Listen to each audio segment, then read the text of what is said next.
some things just don't change, do they? Tottenham come to Stamford Bridge, they lose again, and in a weird way, do you feel sorry for them? It's not the best result for them. Their Champions League dreams are pretty much over. Our European dreams, though, for Chelsea, very much on. If you stick around to the end of the video, what I'm going to do is I'm going to predict the last few games for Chelsea, for Man United and for Newcastle to see if we can potentially claim one of those Europa League places. So stick around. What I'm going to do first is get straight into the team sheets. Now, we had pretty much 11 fit first team players, and one of those players was Bettinelli, who by all accounts might not have even been that fit, to be fair. I mean, he's fit, he's a good looking chap, but he wasn't match fit. But, you know, when we get into it right now, I'm going to list you a set of names, right? And these names are absolutely ridiculous. Let's just go through them first and then I'll explain who they are. Sterling, Fofana, Silva, James, Enzo, Chilwell, Chukwuemeka, Gusto, Disasi, Nkunku, Ugo Chikwu, Lavia, Cole, Sanchez. Seems like a pretty good starting 11 that we put out against us. Oh no, that wasn't the start. That's 14 players that are injured for us right now, and yet we still go and batter Spurs. You've just got to love it, haven't you? Like, it's just unprecedented, really. Pochettino, so much shtick all season, had to put out a team sheet of, now let's get into this one, Petrovic, Gilchrist on the right, then you've got Chalobah, and you have Badiashile. Then you've got Karella on the left. You've got the amazing double pivot. We've gone on about it in previous videos of Caicedo and Gallagher. Then you've got Madueke on the right, Mudryk on the left, Cole Palmer through the middle, who basically is 50% fit, and then you've got Jackson up top. That is the only team sheet that Mauricio Pochettino could have possibly played if he wasn't going to resort to playing 17-year-olds. And still, we got the result. You have to say, huge credit to the boys. Everything is against us at the moment. Some of the refereeing decisions were pretty poor. The injuries are all over the place. The general performance of the team in recent times has been brilliant. We've only dropped points once against top 6 teams at Stamford Bridge this season. We're doing pretty well. We're doing pretty well at the moment, and the run that we're on is pretty good. And so you've just got to say, well done to the lads. And you have to say that team sheet, considering what we had, they've done a pretty good job. Now, the ones that I really do want to talk about next are the 2 players that come from the academy and they're in the first team. We won't talk about Alfie Gilchrist because Alfie Gilchrist is still emerging, and quite frankly, he played absolutely brilliantly. There were some of those touches, some of those tackles. It got more of a cheer than some goals that I've seen at Stamford Bridge this season. That's how good he was. And fair credit to him, a young academy player who will probably be playing in the Championship next season, plays in the Premier League against Spurs. Maybe he shouldn't be playing in the Championship. Maybe he should be playing in the Prem. What a player. But the 2 players that I really do want to focus on here, one is Trevor Chala. This guy has been constantly up for sale, probably for about 3 transfer windows, and he's stuck with it. He's kept quiet, he's kept his head down, he's shown that he wants to play for Chelsea, and you just have to say, fair fucks to the guy, fair credit. He could have absolutely just switched off. He could have absolutely been done with the football club. He could have pushed for a move even more than he did. He probably could have gone. And yet he wanted to stick around and play for Chelsea. And that's the sort of thing that we want. Now, we have to talk about it. Why the hell are they going to sell him? This guy is better than Disasi. He is better than Badiashile. Nothing against Badiashile. Played a really good game against Spurs. Played so well. Pretty much isolated on the left-hand side with Karella inverting. Played brilliantly. But Chalobah is better than both of them. And so, you know, with Thiago Silva going, I don't really give a fuck about FFP. Take the fine. Take the fine. If it comes to it, to keep some of those academy players that know what it's about to play for Chelsea, who have had that coaching for their entire young lives, who's had a brother play for Chelsea. You've just got to keep him. Like, it's just absolutely ridiculous now. And then the next player that I do want to talk about is Conor Gallagher.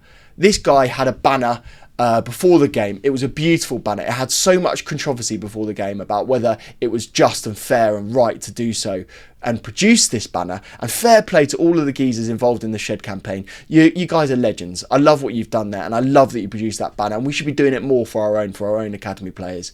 You've just got to absolutely love it. Conor Gallagher, I've been up and down on him. I have to say, you know, this season, and I have to put my hands up here, I've had moments where he hasn't been what he needs to be in terms of the attacking sense. He's had misplaced touches, but come on. the overall game, everything that he produces, he has to win that next contract. He has to get it. Like, give him another deal. Don't care if it's 5 years. Don't care if it's 8 years. Don't care if it's 150 grand a week. He deserves that kind of money. He is absolutely brilliant. And that pairing of Caicedo and Gallagher, the engine room that we have at Chelsea Football Club right now, is exquisite.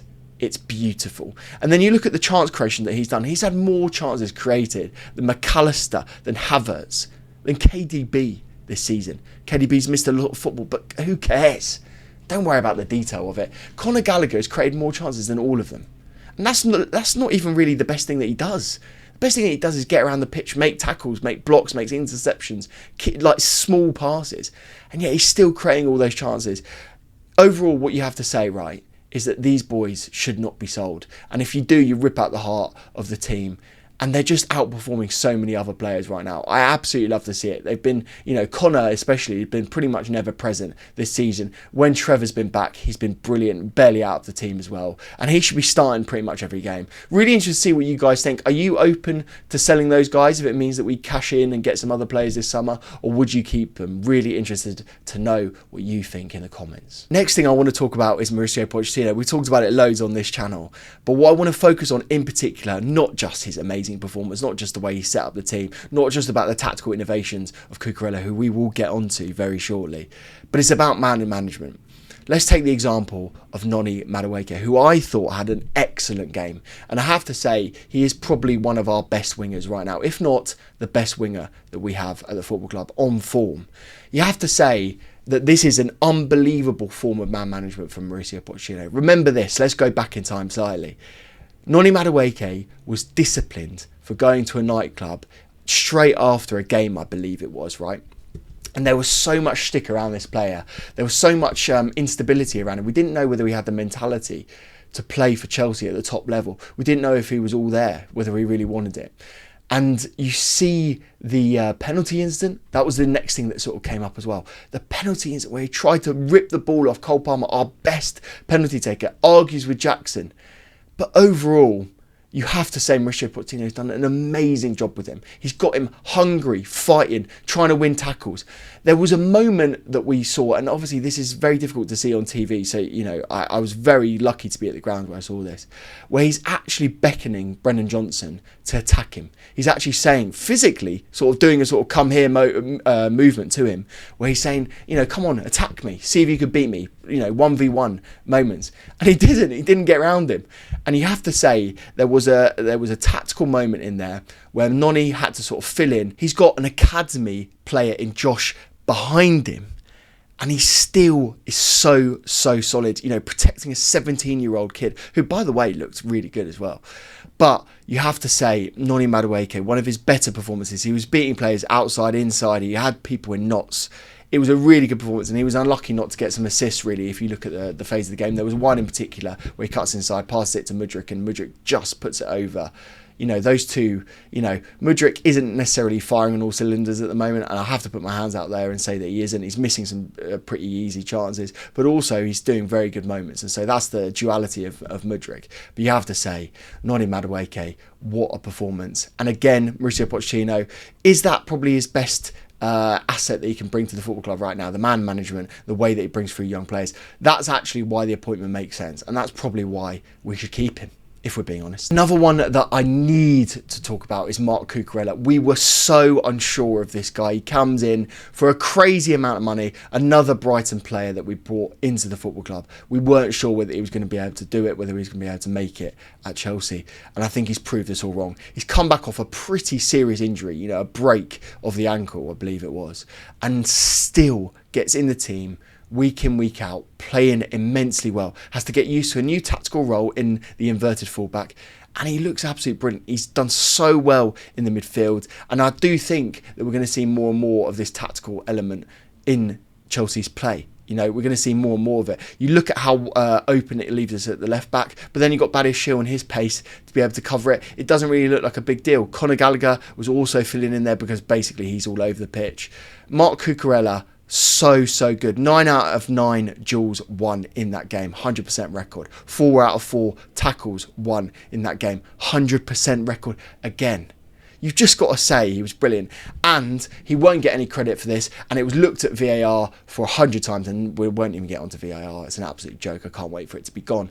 But Marco Karella does the block, which then allows Trev to get the header in. And what a header it was. You have to say Cucurella immense. Quick fire shout outs. You have to say Caicedo, again, brilliant, under the radar, one of those players that just does everything. He's all over the pitch, just like Conor Gallagher, as I say. But this guy, he's just been brilliant. And I have to say, all of the people questioning him right now are having a laugh. You cannot question this guy. He's one of the best CMs right now in the league.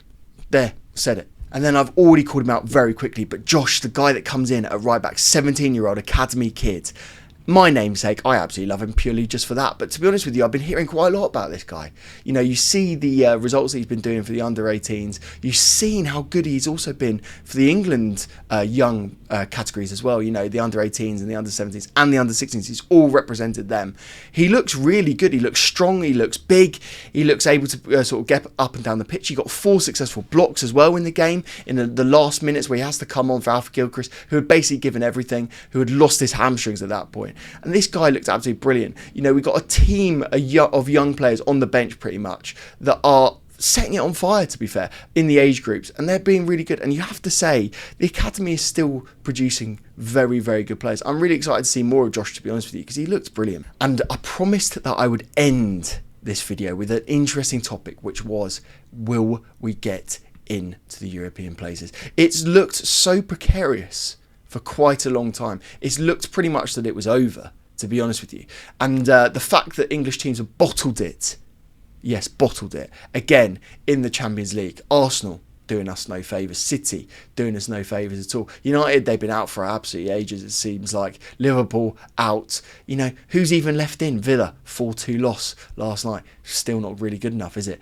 You have to say, we're still in the hunt, aren't we? So what I'm going to do right now is a very, very quick prediction of what's going to happen in the games. So the first team that we're going to look at is Newcastle United. Newcastle have got Burnley, Brighton, United and Brentford in their last few games. I see the Burnley result being a draw. I see Brighton potentially being a win. United, maybe a draw as well. And that would be good for us, to be fair. Those two teams playing against each other, massive. Brentford away, last game of the season. I could see that being a draw as well. So I've predicted them to get 6 points out of their last 4 games. 3 draws and 1 win. And that leaves them on 59 points. Now put a pin on that for a second. Then you've got Manchester United. They've had a few easy games recently. Sheffield United, Burnley spring to mind. Haven't necessarily done that good in those games either, to be fair, if you look at the performances. They've got Palace away, Arsenal at home, Newcastle and Brighton away, last game of the season. I'm going to go for a Palace draw with Man United. They've been imperious recently. They've been so good. I think Glasner's done an unbelievable job setting Elise and Eze free in that team. They can absolutely get a result there. It's at home for Palace. Come on, 1 point for Palace. Arsenal at home against United. You know, come on. Arsenal are still going to go there and absolutely destroy them. Could be 5-0. 0 points for that one. Then you've got Newcastle. I predicted a draw, so we've said 1 point for that. And then Brighton at the last game of the season, I'm going to go for a Man United win there, to be fair. So that means they're going to get 5 points, which means they're going to end up on 59 points. And this is now where we get the blue tinted glasses on. And I want you to play this game with me and predict the results that you think we'll get in the last 4 games of the season. Because I'm very, very interested to see if you guys think that we'll get Europe as well. So let's get into it. We've got West Ham in our next game, home. We are going to be knackered. We've basically got 11 players that are even anywhere near available to be fit. Let's hope that Colwyn and Kunku can be involved, potentially from the bench. But they're going to be absolutely knackered. A lot of those boys were done at the end of that game against Spurs. They were running their socks off. So there's nothing guaranteed here, but I don't really give a shit. I've predicted that we're going to get a win against West Ham at home. They're in free fall. They aren't playing very well at all. And I think we can do a job on them and potentially pile on the misery. But let's see. Let's see, maybe it's a bit too early to call. I'm going to go 3 points on that one. Forest is the next game away. Forest fighting for their lives in the relegation zone, or near the relegation zone, I should say. You know, we'll see what happens in the Everton versus Luton game that happens tonight as we record this. Let's see. But Forest still down there. I reckon this one is going to be harder than we think, and I think Forest are going to want it more than we do. And so I'm going to go for a draw in that game. They've already beaten us once at home this season. A draw against them would be pretty rubbish, but let's just see. Then we've got Brighton away. I think we can beat Brighton. I don't think they've been anywhere near good enough. I think they've got a lot of injuries themselves. I think they're gettable. I think we can score goals against them. It'd probably be a high scoring game, but I still think we win that game. 3 points. Then Bournemouth, last game of the season at home at Stamford Bridge. They are looking brilliant. Bournemouth are looking like a really, really good team. They've got a very good manager. He's getting the most out of those players. And they've signed some very good, young, hungry players. They're looking fine. But I do think last game of the season, the atmosphere will be buzzing. If we're still up for any form of Europe at that point, the crowd's going to be going mad. And I do think we can get the result there. So that's 3 points. So maybe we're being a little bit bullish here. But I've predicted 10 points from those last 4 games, which means we end. Yeah. We end on 61 points, which would be both more than Newcastle and Manchester United, which would mean we end up finishing in 6th place.